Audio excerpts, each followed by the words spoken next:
After the census comes out, the voting districts change depending on the populations found in the census in that area.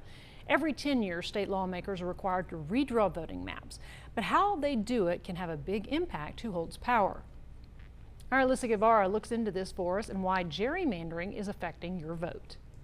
Terry, who is Jerry, what is he doing, and why is he redrawing maps? All kidding aside, the term gerrymandering is something voters need to be thinking about when and where they vote.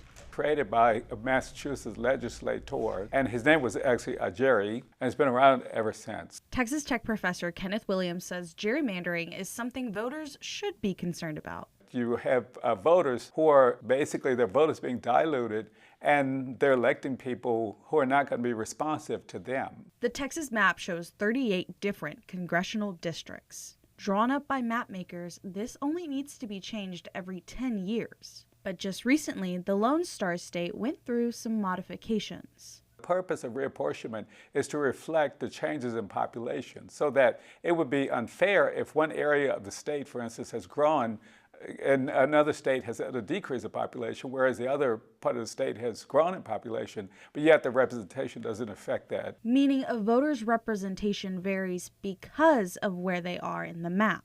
And so in the states where the political parties can actually exert that sort of control over the apportionment process, they will do so, and that would be gerrymandering. Williams says where you live in the map and where your vote goes matters. And with primary runoff elections just around the corner and general election in November, cities like Houston and Austin saw their districts change, meaning where their vote goes changes as well. They basically created one Democratic district and eliminated the other Democratic district and made it a Republican. But for us here in West Texas, if you're a Republican, you're in a Republican district, and the district is overwhelmingly Republican, you elect a Republican representative, most of the voters in that district aren't going to be concerned about that.